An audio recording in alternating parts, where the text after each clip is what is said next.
Olá, bom dia, tudo bom?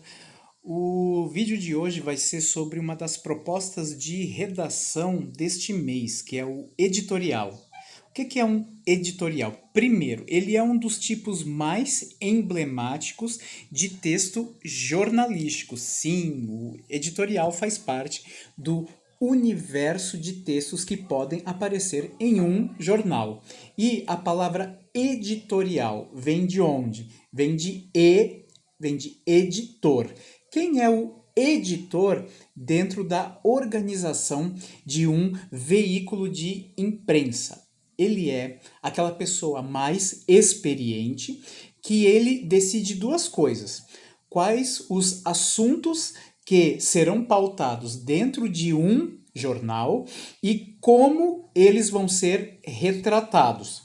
Por causa disso que nós temos assim algumas sutis diferenças de forma pela qual os veículos de imprensa, né, abordam determinados assuntos, né? Então, o editor, ele é o quê? Aquela figura que está num plano mais alto e ele que lê os textos de todos os repórteres para ver se eles estão adequados ou não à proposta do jornal. Porque o jornal, ele trabalha com a informação pública, mas ele pode dar o quê? Algum toque sutil, né, da sua inclinação ideológica. O que é uma ideologia? É como se fosse uma espécie de óculos que as pessoas usam para elas enxergarem as coisas de uma determinada forma, né? Isso que é uma ideologia. Por exemplo, a pessoa que vê alguém dormindo nas ruas, se ela tem uma ideologia mais conservadora, ela pode pensar, ele está aí porque quer, porque não trabalhou ou porque usa drogas, coisas assim. Já uma pessoa de uma índole mais progressista, ela tende a ver aquilo ali como um exemplo de desigualdade social. Então, os jornais, eles são permeados por questões ideológicas, ou seja, aqueles óculos que as pessoas põem para elas enxergarem o mundo de uma determinada forma. E ó, características do editorial. Ele tem um ponto em comum com o texto publicitário. Por quê? Ambos trabalham com ideias. Só que essas ideias, elas são formatadas, ou seja, elas são apresentadas de formas distintas. A publicidade trabalha o quê? Com aquele nível de persuasão que é mais assim do lado sensível, emocional. Que nem assim, ó, compre para ser uma propaganda de um carro, né? Então, a publicidade nessa frase, o que que ela tende a fazer? Ela tende a fazer o quê? Pegar e apelar para o lado sentimental ou emocional das pessoas. Agora, o que que o jornalismo faria nesse sentido para que as pessoas comprassem carros? Aí eles vêm e eles transformam isso em uma coisa que serve para argumentar. É a persuasão por meio de argumentos. O que é um argumento? Argumento é aquela ideia que brilha, aquela ideia luminosa com a qual nós vamos, ao menos o que? Pensar nela. Mas o intuito do argumento, ele é o que? Fazer com que nós concordemos com aquilo. A própria estrutura da palavra argumento tem uma origem latina. Vocês sabem como que é o símbolo da prata na tabela periódica? AG. Porque vem de argentum, que era prata em latim. Então esse arge em latim é o quê? Algo que brilha. Então argumento é o quê? Aquela ideia que brilha. Então a palavra argumento tem tudo a ver com prata. Olha só que maravilha. Então, o jornalismo, ó, a compra de veículos, felizmente, voltou a crescer, o que causa um alívio nas montadoras. Então, por meio de uma coisa que não é tão emocional, mostra o quê? Mostra que a vendagem de carros é muito importante para a economia. Por quê? Porque vai beneficiar certas empresas. Então, o jornalismo e a publicidade trabalham com a persuasão. O que é persuadir algo? É quando eu convenço alguém. Tranquilo? Só que se fazem de formas diferentes. Formatam de forma diferente. Publicidade usa o quê? O emocional e o jornalismo, o termo argumentativo. Por quê? Porque o editorial ele se baseia nos textos argumentativos, embora haja algumas características próprias dele. Ó. Vamos ver as outras características. Ó. O editorial ele tende a não ser assinado. Por quê? Porque ele representa a voz de uma empresa, embora seja uma pessoa que o escreva. Tranquilo? Ó, ele mescla a objetividade com marcas de subjetividade. Como assim? A objetividade do editorial tá onde? Tá no assunto que ele aborda, que é o quê? Algo atual e que tenha impacto social e público. Nunca o editorial ele vai falar de algo assim que é não muito impactante. Vai ser algo que é de interesse de milhões de pessoas. E tem marca de subjetividade. Por quê? Como o uso do plural de modéstia.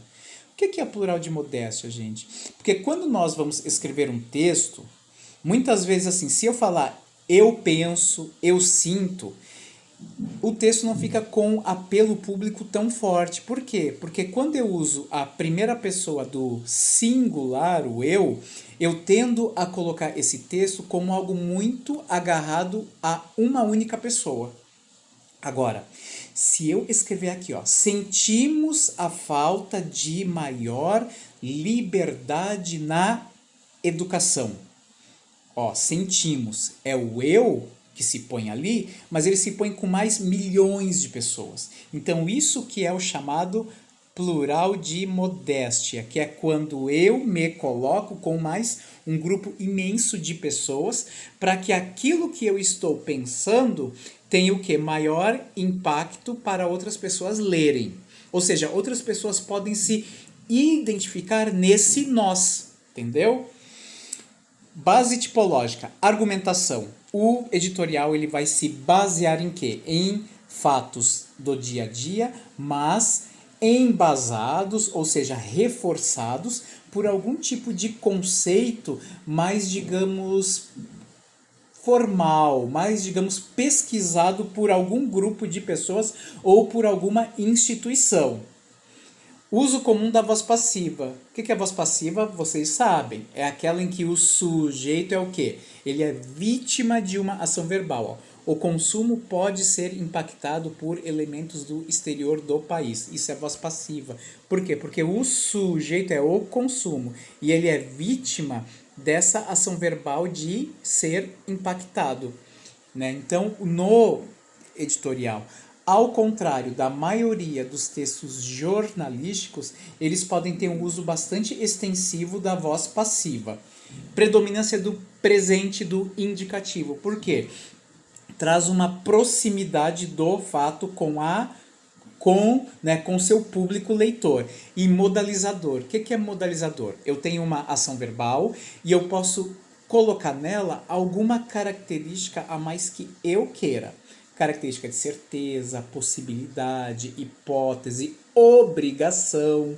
Que nem ali, ó. O aumento dos juros pode ser um fator inibidor do consumo. Esse pode. O pode, ele é um modalizador do quê? Quando ele se junta a outro verbo, ele traz uma ideia de possibilidade. Não é algo certo, mas também não é algo descartável. Existe uma possibilidade muito grande de isso acontecer. Mas certamente, ó, o certamente é o quê? É um modalizador também. É um modalizador com o qual a pessoa concorda com isso aí, ó. certamente controla a inflação. E aí eu coloquei um exemplo de editorial. Ó, a violência contra jornalistas no Brasil. Isso é um tema bastante atual e também bastante relevante. Agora a gente vai ver como é que esse texto se organiza. Ó. O jornalismo é uma das profissões mais relevantes da atualidade. Ele traz o quê? Ele traz uma informação com a qual boa parte do público concorda. Então, o editorial, ele sempre traz no seu primeiro parágrafo o quê? O tema de uma forma ampla. Ele vai falar do quê? Da relevância do jornalismo. E aí lá no final do primeiro parágrafo, que é a introdução, vai acontecer o quê? Vai acontecer o recorte do tema. Ou seja, esse tema muito amplo, relevância do jornalismo, vai ser recortado uma pontinha dele sobre a qual será falado depois, que é o quê? A violência contra os profissionais de imprensa. Então, ó, o jornalismo é uma das profissões mais relevantes da atualidade. Em um cenário em que as mídias digitais crescem e, junto delas, a desinformação, o jornalismo tem se tornado uma ferramenta importante para apresentar dados que levam a verdade ao público. Ao mesmo tempo, propor uma formação a fim de identificar e denunciar as notícias falsas. Apesar disso tudo, aí vem o quê? O ponto de recorte desse tema amplo com o qual ele concorda e ele expôs vários artigos, vários argumentos que embasam a relevância do jornalismo. Ó, em um relatório, aí vem o quê? O segundo parágrafo, que é o desenvolvimento. Ele vai falar do quê? Dos jornalistas serem vítimas constantes de ataques por parte da própria população a que os profissionais prestam seus serviços. Aí depois ele vai o quê? Colocar dados concretos que vão embasar, ou seja, que vão deixar sólido aquele pensamento que ele quer propor no seu editorial. Ó, em um relatório elaborado anualmente pela Associação Brasileira de Emissoras de Rádio e Televisão, ABERT, constatou-se que o Brasil teve, em 2021, 141 casos de violência não letal contra jornalistas. O que esse segundo parágrafo tem de característica? Ele pega o quê? A tal chamada voz de autoridade. O que é uma voz de autoridade? É alguém muito importante, alguém que é assim, ó, extremamente esperto naquela área sobre a qual ele está falando. Nesse caso aí, quem é a voz de autoridade? Quem é a pessoa ou o instituto que traz uma informação concreta e sólida? É a ABERT, Associação Brasileira. Então, esse cara que fez esse texto, ele pesquisou dado dessa ABERT para ele colocar isso como algo que deixa o texto dele mais impactante e mais sólido. Então ele traz números, né? Para que o nosso argumento, para que a nossa ideia ela seja aceita, nós precisamos trazer o quê? Dados concretos. E como se conseguem dados concretos assim com muita credibilidade? Ou seja, com aquela característica de verdade. Conseguimos dados concretos por meio da voz de autoridade ou por meio de algum fato histórico que traz o quê? Dado, que traz número, dado estatístico, porcentagem, coisas assim. Isso deixa qualquer texto sólido, né? Ó, dentre as violações, destacam-se ofensas, agressões, ameaças, atentados e injúrias que colocam em risco a profissão de jornalista no país. Em um ranking internacional sobre liberdade de imprensa, ó, outra voz de autoridade é promovido por quem esse ranking? Pela Organização Repórteres Sem Fronteiras, RSF. O Brasil ocupou a posição 111, encontrando-se na zona vermelha da classificação. Ó. Temos nesse segundo parágrafo duas vozes de autoridade. Agora ali, ó, que é a conclusão. Esse editorial ele tem 3 bloquinhos. O primeiro é a introdução, que ele parte de um tema amplo e depois ele faz um recorte. Depois, o segundo parágrafo, que é o desenvolvimento. Como eu tive apenas um único recorte, eu vou ter um único parágrafo de desenvolvimento. E o terceiro é a conclusão, é quando ele fecha o assunto por meio de alguma intervenção, ou seja, por meio de alguma, né, ideia prática que esteja alinhada com os direitos humanos. Né, ó, os dados e informações acima visam uma posição veemente contra qualquer tipo de intimidação por parte dos profissionais deste ou de qualquer outro veículo de imprensa do nosso país. O caso ocorrido na semana passada, infelizmente, contribui para o aumento das estatísticas apresentadas pelas organizações de proteção aos profissionais de imprensa nacional e internacional. Então, o que a gente está vendo ali? A gente está vendo que ele pegou um fato atual e ele construiu esse texto, né, para que esse fato ele fosse inserido dentro de uma problemática de relevância social. Tranquilo?